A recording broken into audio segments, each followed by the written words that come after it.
Ir apibendrinant, ką galėčiau pasakyti, kad skaičius jau nekartosiu. Yra įvertintas potencialas, molio skalūnų, dujų ar naftos, prognoziniai ištekliai apie 500 milijardų kubinių metrų, bet jie nėra patvirtinti tiesioginiais tyrimais. Nėra jokių patikimų potencialo ir būtent išgaunamų išteklių ir jų komercinės vertės įrodymų. Bet tai būdinga beveik visai Europai, gal sakykime išskyrus Lenkiją, bet ta informacija yra didžioji dalis konfidenciali.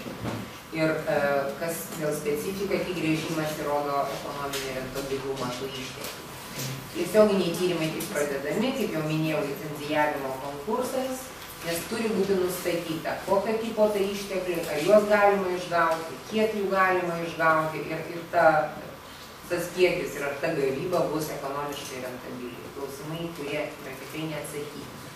Praktika Lenkijos ir visų kitų. Minimalus laikotarpis, kad nuo tyrimų pradžios prasidėtų pramoninė gavyba, teigiamai atsakiusi visus šitus klausimus, yra 20 metų.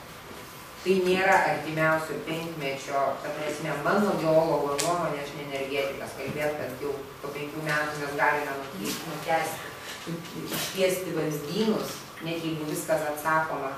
Ta prasme, gali vystytis greičiau, sakau, girdėjau Lenkijoje, šnekant, prie optimistiškiausių prognozių 15 metų, kai jau vystytis normaliai komercinė gavyba.